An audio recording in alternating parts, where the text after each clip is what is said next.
कल तक जितना पढ़े थे उतना तो क्लियर है। आज हम लोग पढ़ते हैं स्वरों के प्रकार में ओष्ठ के आधार पर स्वर के प्रकार।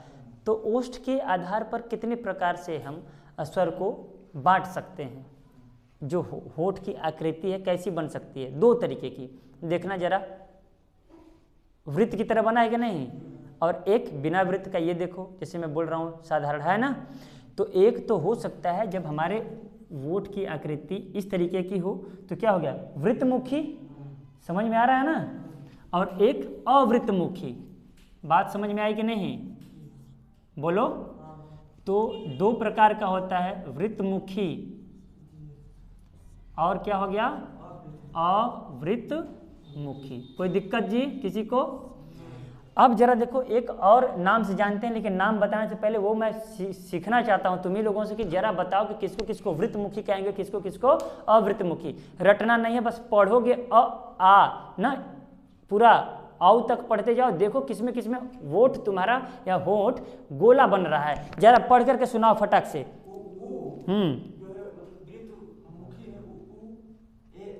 हाँ, अब देखो हम जब पढ़ रहे हैं अ आ ई, अभी तक तो वृत्त नहीं बना है, बनेगा तो बोल देना। ई ई उ दिख रहा है कि नहीं, उ, तो चलो भैया उ लिख दिए। फिर उ है ना। ए आए नहीं ना बना कि बन गया, री भी नहीं ना बना, ओ औ बन रहा है ना। चलो तो इसको रटना नहीं ना पड़ेगा, ओ औ। तो हो गया वृत्तमुखी और क्या, अवृत्तमुखी। अर्थात ओष्ठ के आधार पर स्वरों के कितने भेद हैं, दो भेद। कौन कौन? अब याद रहे, एक अन्य नाम से भी जानते हैं इसको, उस नाम को भी तुम लोग समझ लेना। इसको बोलते हैं वर्तुलाकार। क्या बोलते हैं भाई? वर्तुलाकार। कोई दिक्कत? अब इसको क्या बोलेंगे, अवर्तुलाकार। समझ गए कि नहीं? तो जब तुम लोग बोलना अपना, बोलना क्या मतलब, जब ये लिखना तो वृत्तमुखी स्लैश वर्तुलाकार, अवृत्तमुखी स्लैश अवर्तुलाकार। कोई दिक्कत? रटना नहीं ना है। चलो, कोई भी चीज नहीं रटना पड़ेगा, ये गारंटी मैं देता हूं। अब देखो, हम लोग बात करते हैं जीभ की क्रियाशीलता पर ना। तो एग्जाम में आया था हमारे, अभी तुम लोगों को पेपर भी दिखा देंगे ताकि लगे कि हाँ आया था। जिह्वा के आधार पर, ठीक है ना, दिया था जिह्वा के आधार पर स्वर के कितने भेद होते हैं, तो बता दो कितने भेद होते हैं? कितने? 3 भेद होते हैं। जिह्वा के आधार पर स्वर के भेद, स्वर के प्रकार, है ना। तो कितने प्रकार के होते हैं भाई? 3 प्रकार के। जरा बोल दो कौन कौन से? अग्र स्वर, सही है ना। अब अग्र के बाद सीधे पीछे चले जाओगे, बीच में भी रहो ना, मध्य स्वर, ठीक है। अब क्या ले जाओ? पश्च स्वर। कोई दिक्कत किसी को?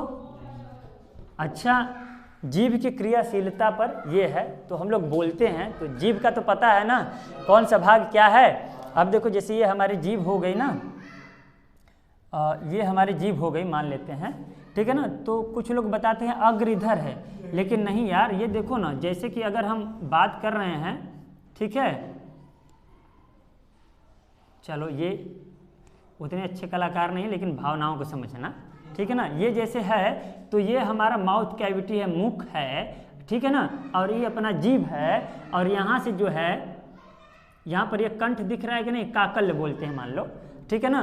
तो ये क्या है, अब हमारा अग्रभाग कौन होगा? ये अग्रभाग, मध्य भाग, पश्च भाग, यही होगा ना। तो हमने अग्र, मध्य और पश्च मान लिया, समझ में आया।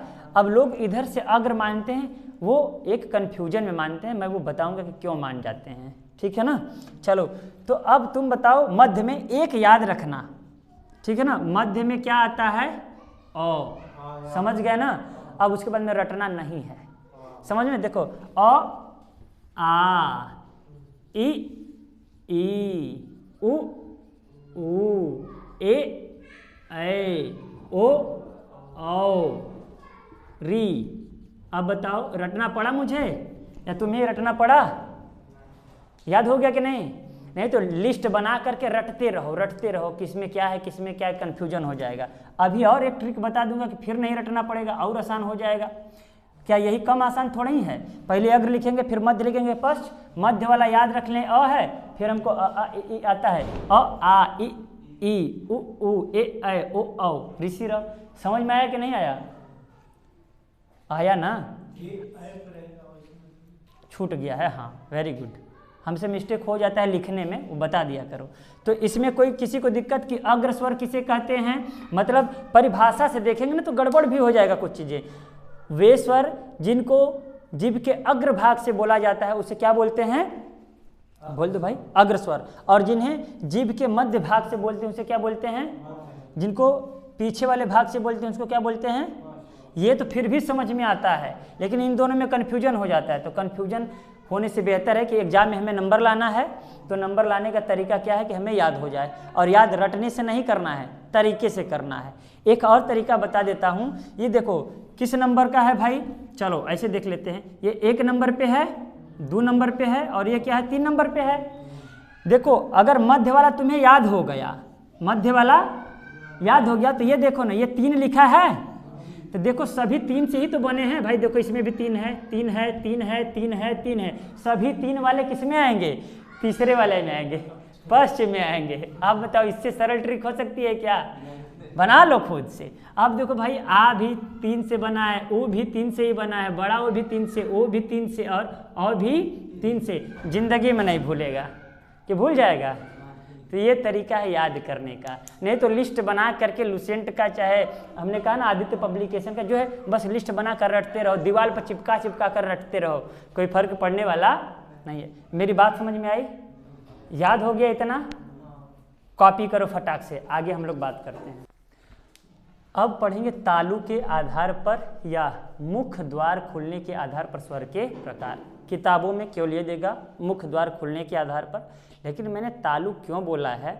क्योंकि अगर ये देखिए, अगर हमारा मुख है, फिर से मैं अगर बात कर लेता हूँ, ठीक है ना, अगर ये मुख है, ठीक है ना, तो अब जरा बोलना कि ये तो जो है ये काकल्य हो गया। अब जरा बोलना, मैं इसको यहाँ पर बना रहा हूँ, ठीक है, तो ये अगर जीभ है, ठीक है ना, जीभ को हम यहाँ खोल लिए, यहाँ पर बंद कर लिए। एक तो ये चीज़ देख लेना भाई, पता है ना, ये दांत होता है, दंत हो गया, इसके ऊपर वाला मसूड़ा हो गया, है ना, इसके ये सब तालव्य है ना, तालु है कि नहीं है, है ना। अब जरा बोल देना कि अब इसी में मैं क्या कर देता हूँ, जीभ को लाया और यहाँ तालु में चिटका लिया। मेरी बात समझ में आया कि नहीं? हैं? तो ये बंद हो गया कि नहीं हो गया है कि नहीं? ये कोई जरूरी थोड़ी कि मैं दोनों ये बंद कर लूँ तभी हो जाएगा, है ना। अब देखो जरा, मुंह को आधा खोलना है तब क्या करेंगे? ऐसे करेंगे। पूरा खोलना है तो ऐसे खोलेंगे, ऐसा तो होता नहीं है। तो मतलब वो सारा का सारा खेल जीभ का है ना।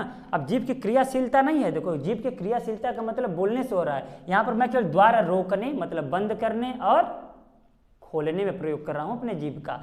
अब देखो जैसे ये मुख है हमारा, है ना, ये मुख है। अगर मैं जीभ को क्या कर दिया, ये इस तरीके से जीभ कर दिया, कभी कभी बीच वाला भाग चिपकाए कि नहीं, चिपका करके देख ले रहा कि मैं सही बता रहा हूँ कि नहीं, है ना। और तीसरा क्या होता है, कभी कभी मानकर चलो पानी पिए,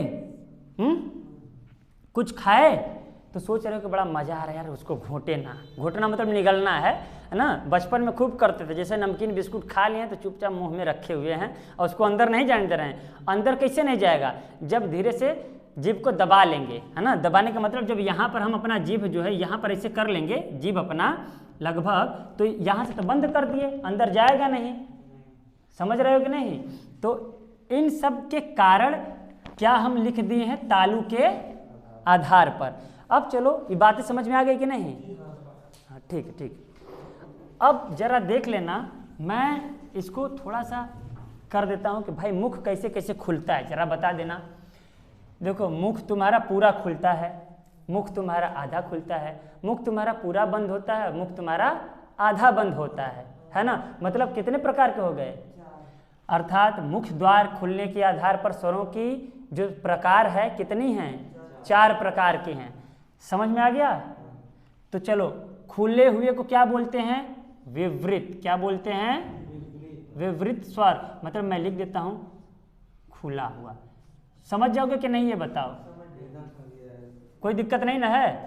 चलो भैया, अच्छा आधा खुल जाएगा तो बोल दो अर्ध विवृत, अर्ध विवृत।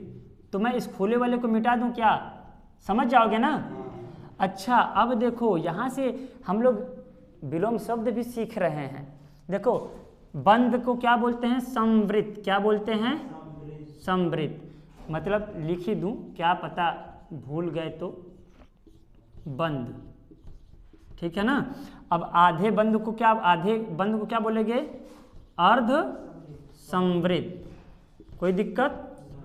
चलो भैया अब बवाल हो गया कि अब हमको ये तो याद नहीं हुआ है गुरुजी, अब कैसे याद हो? तो चलो खुला वाला तो बता ही सकते हो, ऐसा कोई स्वर जो बोलते जिसमें पूरा का मुंह खुल गया है।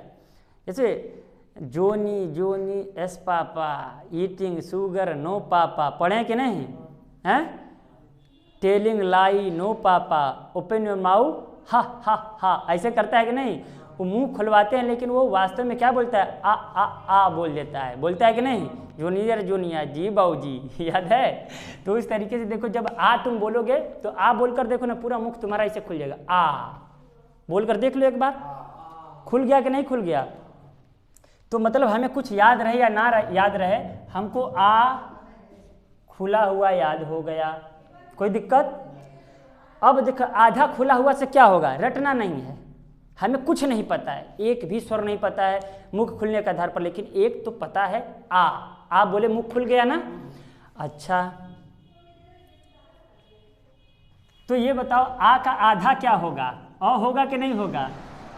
अरे भैया अभी पढ़ेंगे जब ना हम लोग संधि अ धन अ बराबर आ, मतलब आधा ई मिल गया, आधा ई मिल गया, ये क्या हो गया? पूरा बन गया।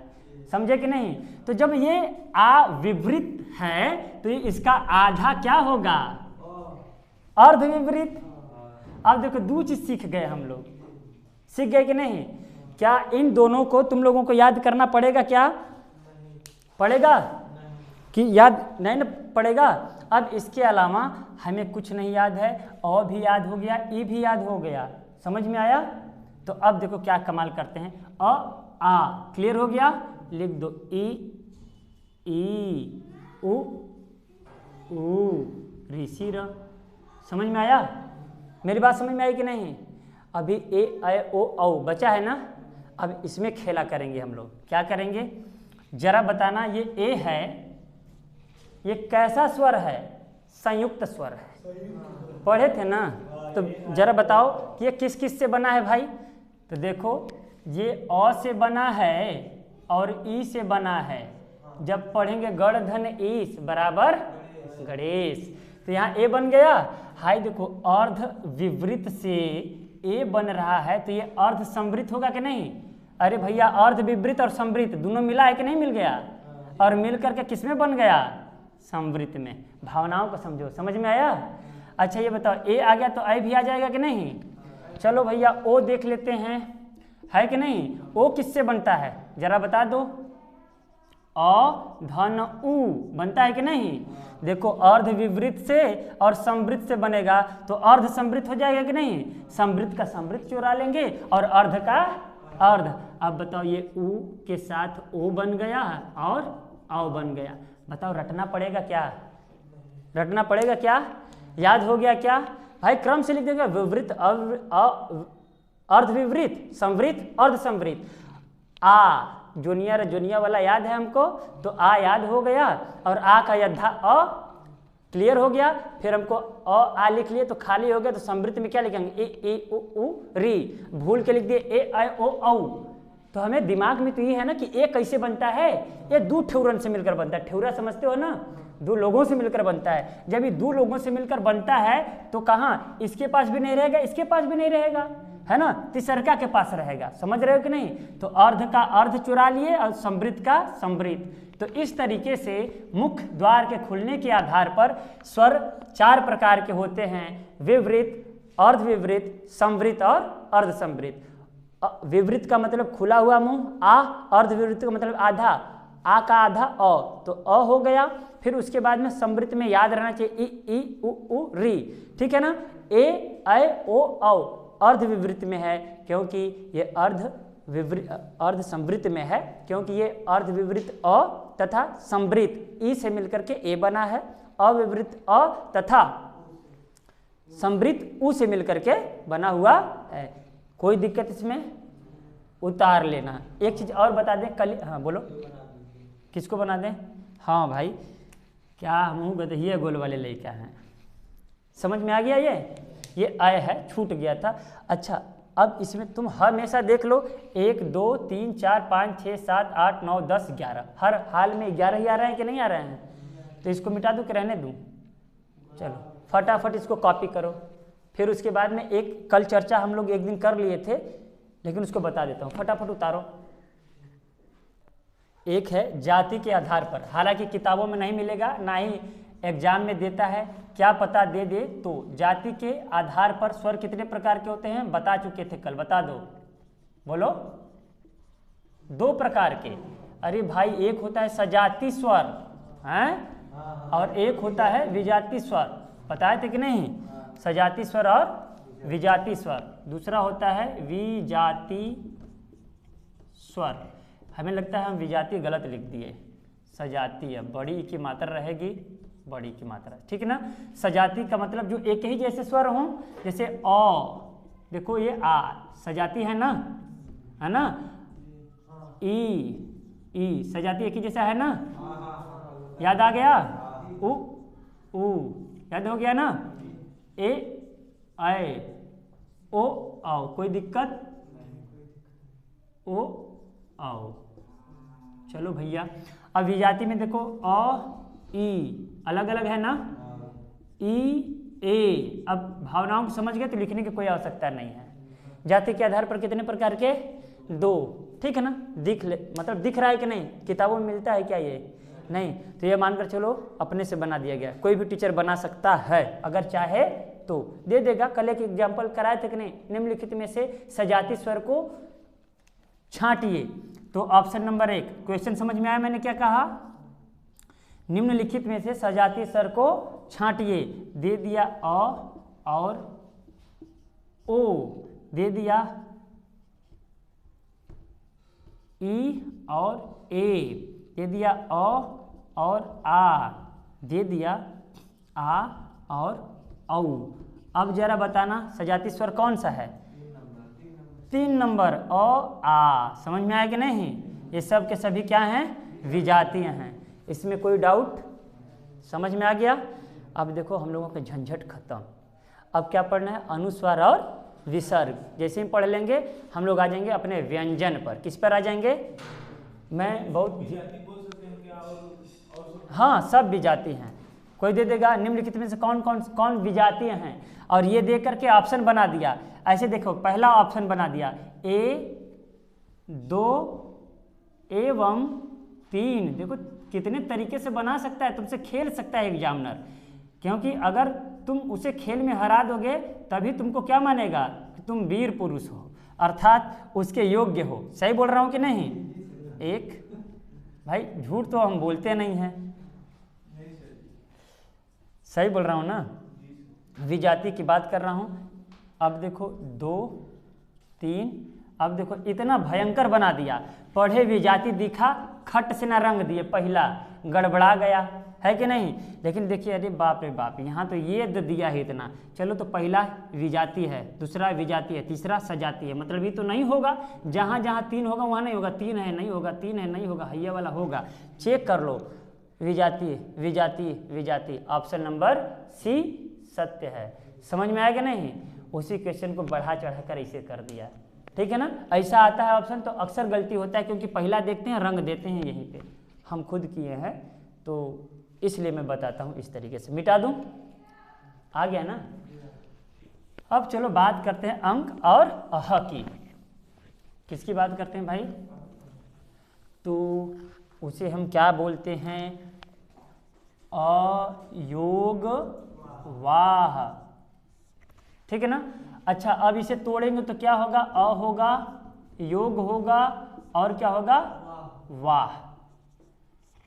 अ मतलब समझ ही रहे हो, कोई चीज़ विलोम लगा देते जिसमें ना होना। योग मतलब योग होना या जुड़ना ना। वाह मतलब वहन होना, ठीक है ना। इसका मतलब क्या होता है? वहन होना, ठीक है ना। मतलब ऐसे वर्ण जो योग होकर वहन नहीं होते हैं उन्हें क्या कहते हैं? अयोग वाह। समझ में आया कि नहीं? और हिंदी में ये कितने हैं भाई?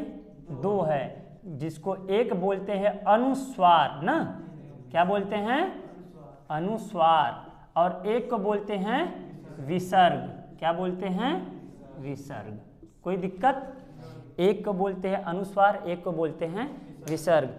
तो अच्छा, एक तो ये वाला भी देखते हैं, ये इसे क्या बोलते हैं? तो इसको भी याद रख लो, ये अनुनासिक है। क्या है? याद आ गया? सब याद आएगा, है ना। चलो अच्छा, ये याद हो गया। चलो, अयोग वाह क्यों कहा गया भाई? इसके पीछे समझे हो कभी? अयोग वाह क्यों कहा गया है, इसके पीछे कुछ कारण होता है, उसे समझे हो कि नहीं? तो एक व्याकरणाचार्य थे, विद्वान थे, किशोरीदास वाजपेयी, ठीक है ना। तो उन्होंने क्या बताया है कि ये ऐसे वर्ण हैं जो स्वरों के साथ कभी भी वहन नहीं होते हैं। ये व्यंजन के साथ वहन हो सकते हैं। अच्छा भाई, ऐसा कैसे हो सकता है? देखो, इसको मैं मिटा दूं तो अ दिखने लगेगा कि नहीं? इसको मिटा दूं तो मतलब इसको ढक लूं तो अ दिखने लगा कि नहीं? मतलब हम ये देख रहे हैं कि जो अनुनासिक है, अनुस्वार है और विसर्ग है, ये स्वरों के साथ वहन हो रहे हैं, है ना। लेकिन ऐसा होता नहीं है वास्तव में। जब हम प्रयोग करते हैं किसी शब्दों में तो इससे कोई शब्द बनता ही नहीं है। कोई इससे बनने वाला कोई शब्द बता दो भाई। शब्द का कोई शुरुआत होता है इससे, बताओ। अंगूर। गजब, हम तो सोचे भी नहीं थे बता दोगे यार, बता दिए, बहुत तेज हो। ये देखो अंगूर है ना, ये लग रहा है अंगूर कि ये अंग से बना है, लेकिन ऐसा नहीं है। समझ में आया? अंगूर किससे बना है? अ से बना है, अनुस्वार से बना है, ग से, उ से, र से। मेरी बात समझना, ये ऐसे थोड़ी लिखे हैं। देखो अंगूर ऐसे लिखना चाहिए कि नहीं? इसका कोई मात्रा नहीं होता है। समझ में आया? अ का भी कोई मात्रा नहीं होता। मात्रा होता है लेकिन दिखाई नहीं देता। एक क्वेश्चन फिर बन गया। देखो, अब क्वेश्चन पूछ दिया कि दृश्य के आधार पर, देखो ऐसे स्वर कितने हैं हिंदी में? 11। मात्रा के आधार पर कितने हैं? 11। अ का भी मात्रा होता है, कभी मत सोचना कि अ का मात्रा नहीं होता है। लेकिन देखें, मात्रा के दिखाई देने के आधार पर स्वर कितने प्रकार के होते हैं? हाई देखो 3। अब थोड़ा सा उस पर चर्चा कर लेते हैं, फिर अंगूर पर आते हैं। देखो ये क्या है? अ। ये क्या है? आ। छोटी ई, बड़ी ई, छोटा ऊ, बड़ा ऊ, री, ए, ऐ, ओ, औ, है ना। अच्छा, इसका कोई मात्रा दिखाई देता है? अरे भाई, क लिख दिए, इसमें भले ही अ है लेकिन ये अ लिख दिए, तो क्या इस क को लिख दिए बराबर क, तो कोई मात्रा दिख रहा है? लेकिन अब ही ना, देखो यहाँ पर आ लिख दिया तो मात्रा दिख गया। दिखा कि नहीं दिखा? तो इसका कोई मात्रा नहीं है, मतलब मात्रा है लेकिन दिखाई नहीं देता है, ठीक है ना। मिस्टर इंडिया है ये। अभी देखो इसका एक खड़ी पाई, इसका देखो छोटी ई, इस तरीके से है ना, पीछे से ओढ़ाई। हम लोग इसको बोलते हैं आगे से ओढ़ाई। हाय देखो, गोड़ तोड़ दो उल्टा, गोड़ तोड़ दो सीधा, है ना। ऋषि का क्या करते हैं? सी की तरफ, है ना। ए एक चुन्नी, हाय 2 चुन्नी, एक चुन्नी एक खड़ी पाई, एक की जगह 2 चुन्नी एक खड़ी पाई, है ना। अब गिनो 1 2 3 4 5 6 7 8 9 10। अर्थात दिखाई देने के आधार पर, दृश्य के आधार पर स्वर कितने प्रकार के हो गए? कितने हो गए भाई? संख्या 10 हो गए। अब समझे कि नहीं समझे? पक्का? चलिए अब लिख लेना तुम लोग, ये मैं भी नहीं लिखा हूं, तुम लोग बोल दिए तब बता दिए। अब ये देखो अंगूर, क्या इस तरीके से लिखते हैं क्या? अब जरा देखो, कंकड़ जैसे लिखना है, कंकड़, ऐसे लिखते हैं? कैसे लिखते हैं? ऐसे लिखते हैं ना। मतलब ये जो अनुस्वार है ये स्वर के साथ, व्यंजन के साथ हम अक्सर देखते हैं योग नहीं हो पाता है, बस उसके एक बिंदु का उपयोग होता है। अब देखो जरा, मैं लिख रहा हूं, ये क्या है? प्रातः काल, है ना? तो ये ऐसे लिखता हूं क्या, या कहीं पढ़े हो जीवन में प्रातः काल? ऐसे पढ़े हो कभी? ऐसे कभी नहीं पढ़े हो, यही पढ़े हो। अब जरा बताना, कभी कभी लोग सोच लेते हैं प्रातः मतलब काल मतलब समय, तो ये दो शब्दों से मिलकर बना है, ये लोग सोच लेते हैं। ऐसा बिल्कुल नहीं है। प्रातः काल में कितने शब्द हैं? एक शब्द है, दो शब्द नहीं कहेंगे। महसूस होता है, हाँ महसूस होता है कि ये दो है, प्रातः और काल, लेकिन है कितने शब्द? एक ही शब्द, क्या है? प्रातः काल। अब सवाल उठता है कि अलग अलग क्यों लिखते हैं? कभी सोचे हो क्या? जब, कहाँ गया हमारा मिटाने वाला? अभी मैं मिटा रहा हूँ, ये समझ गए? लिखोगे? लिखोगे, अच्छा ये बताओ, कभी ये सोचे हो कि जब हम लोग प्राइमरी में जब पढ़ते थे, प्राइमरी मतलब खिचड़िया वाले में, तो ये क्या लिखा है? इसे निःशुल्क क्या लिखता था इसे भाई? पुस्तकें, जो हम लोग कक्षा 6, 7, 8 में भी पढ़े, तो निःशुल्क किताब मिलता था कि नहीं? हाई दो तो बिंदी मतलब विसर्ग लग जाने के बाद हाई पूरा लाइन ऐसे क्या नहीं चढ़ता है? हाँ, तो क्यों नहीं चढ़ता है? इसके बारे में कभी सोचे हो क्या? नहीं सोचे हो ना, तो आज सोच लो कि जब ये बिंदु मतलब घुंडी जिसको बोलते हैं मान लो लग जाए, तो उसके ऊपर से कभी भी रेखा नहीं जाती है। उस रेखा का क्या नाम है? अब बता दो, अब बता दो, इस रेखा का क्या नाम है? जो दे देते हैं, पता है ना? रावण का मोछ इसी को बोलते हैं ना। अरे भाई, पुलिस के डंड, मुर्गी के अंडा, पुलिस के डंडा, हनुमान का पूंछ और रावण के मोछ। तो रावण का मोछ जो है इसको क्या बोलते हैं? शिरोमुखी रेखा। क्या बोलते हैं बालक? ये नया चीज़ जान लो। अब तुम लोग छेड़ दिए तभी हम बता भी देना, शिरोमुखी रेखा। समझ में आया? किसको बोलते हैं? रावण के मोछ को, ठीक है ना? समझ रहे हो ना? अब देखो शिरोमुखी रेखा, शिरोमुखी रेखा किसी भी बिंदु से टकरा करके क्यों नहीं जाती है? अच्छा, दो एग्जाम्पल दिए, ये अक्षरों पर या वर्णों पर भी नहीं जाता है। देखो धनुष ध, ऐसे देखते हो कि नहीं? हाँ, अब बताओ, ये ध जो है, मैं इसी में लिख रहा हूं, बस समझते रहो। ये भ जो है ऐसे ही रहता है, ये भ पूरा का पूरा ऐसे क्यों नहीं रहता है? कौन सा सही है? वर्तनी की दृष्टि से, अब देखो वर्तनी भी पढ़ लेंगे, वर्तनी की दृष्टि से ये शुद्ध है और ये क्या है? अशुद्ध है। वर्ण पढ़ रहे तो सब पढ़ो, इसमें विसर्ग भी पढ़ लोगे, अरे वो उपसर्ग भी पढ़ लोगे, प्रत्यय भी पढ़ लोगे, शुद्ध भी पढ़ लोगे, अशुद्ध भी पढ़ लोगे, विलोम भी पढ़ लोगे। क्यों? समृद्ध का विपरीत विलोम पढ़े कि नहीं पढ़े? तो अब यहाँ पर देखो, वर्तनी की दृष्टि से ये भ सही है जबकि ये भ गलत है। कुछ लोग ऐसे मार देते हैं, ये बिना घुंडी लगाए ऐसे ही मार देते हैं, समझ में? ये भी वर्तनी की दृष्टि से क्या है? गलत है। अच्छा, अब देखो ये क्यों नहीं शिरोमुखी रेखा ऊपर गया? क्योंकि यहाँ पर क्या लग गया है? एक बिंदु लग गया है, घुमाव हो गया कि घुंडी लग गया है। समझ में आएगा नहीं? अब बताओ कौन सा ध सही होगा? ये वाला ध सही होगा कि ये वाला ध सही होगा कि ये वाला ध सही होगा? पहला वाला ध सही होगा। समझ गए कि नहीं? पक्का? चलो अब देखो हम लोग बात क्या बोलते हैं सभी, जैसे वो भाव वर्तनी के लिए शुद्ध है, तो इस बार वाले क्या बोलेंगे? ये अशुद्ध है, ये अशुद्ध है। जैसे मैं कह दूं शुद्धतम अशुद्धतम में तुम लोगों को आता है ना, दे देगा आशीर्वाद, है ना? ठीक है ना? अब एक ठे में दे देगा आशीर्वाद, देखता है कि ना? ये उड़ंतवा र को रेफ र बोलते हैं, यहाँ पर दे देगा। तो बताओ ये शुद्ध है? ये अशुद्ध है। इसका मतलब ये क्या है? मेरी बात समझ में आ रही है? ये वर्तनी में पूछता है, शुद्ध अशुद्ध में पूछता है। क्लियर हो गया? अच्छा, इसी में हम लोग बात कर रहे थे अनुस्वार का, विसर्ग का। तो अनुस्वार किसे कहते हैं? ऐसे वर्ण जिनका उच्चारण करते समय नाक से हवा निकलती है और नाक से भारी मात्रा में निकलती है, अधिक हवा निकलती है, उसे क्या बोलेंगे? कोई दिक्कत? अनुनासिक, ऐसे वर्ण जिनको उच्चारण करते समय नाक से हवा कम मात्रा में निकलती है, उसे क्या बोलेंगे? समझ में आया। अब देखो एक चीज और सीख लो, देखो जहां पर अंक अह वाला मात्रा आ जाए, अनुस्वार और विसर्ग, तो ये हमेशा कैसे शब्द होंगे, तत्सम शब्द होंगे। कैसे शब्द होंगे, और ये जहां दिख जाए वो क्या होगा, तद्भव होगा। क्या होगा, एक ट्रिक मिल गया कि नहीं तुम लोगों को। देखो जहां पर इससे बना हुआ शब्द आए, जैसे अभी मैं लिख दिया, ऐसे लिख दिया, सपोज करो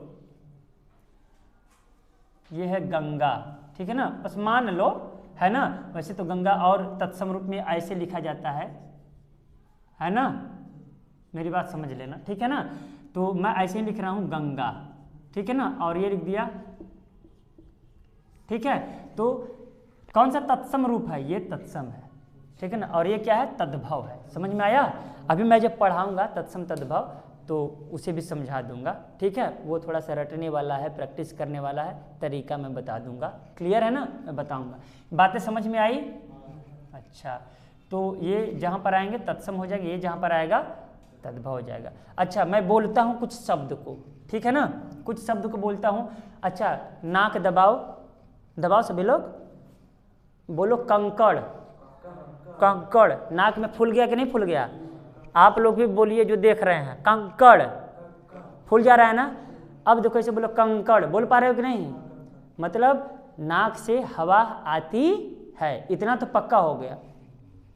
तो इसमें कह रहा है कि कम हवा आती है, तो देखो कैसे पढ़ते हैं। जैसे हमें पढ़ना है, दोनों में पढ़ रहा हूं,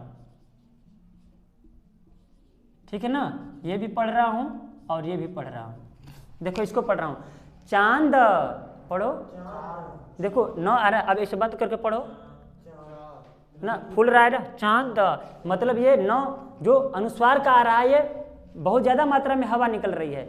अब देखो मैं इसको पढ़ रहा हूं, चांद, अंतर है कि नहीं, देखो मैं पढ़ रहा हूं, चांद, चांद, समझ में आ रहा है कि नहीं, चांद, चांद, हल्का सा फूलेगा। अब ये भी बोलकर देखो, चांद, और चांद, जब नौ वाला प्रोनाउंसिएशन आ रहा है, अनुस्वार वाला, तो भर जा रहा है ना, और इसमें कम भर रहा है, चांद, ऐसे बोलते हैं। समझ में आया, नहीं समझ में आया।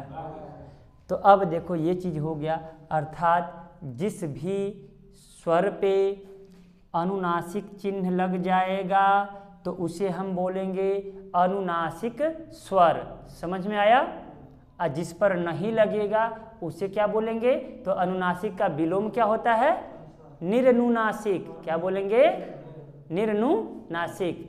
इस पर क्वेश्चन बनाऊंगा, फिलहाल इतना उतारो, नहीं तो हमारे पास जगह नहीं है, फटाक से उतारो, ठीक है ना। अंतिम क्या हमने बताया कि देखो ये अ हो गया, अ पर बिंदु, आ हो गया, आ पर बिंदु, ई छोटी आ पर चंद्र बिंदु, बड़ी ई चंद्र बिंदु, ठीक है ना। सपोज कर लो यहीं पर मैं लगा देता, तो अगर ये स्थिति आती है तो हम इसे क्या बोलते हैं, बोल दो, अनुनासिक बोलते हैं ना, अनुनासिक, ठीक है ना। अनुनासिक क्या वर्ण, अगर क नहीं लिख करके ऐसे लिख दिया, ये क्या है, समझ में आया, या स्वर। लेकिन केवल ये अगर है अ, आ,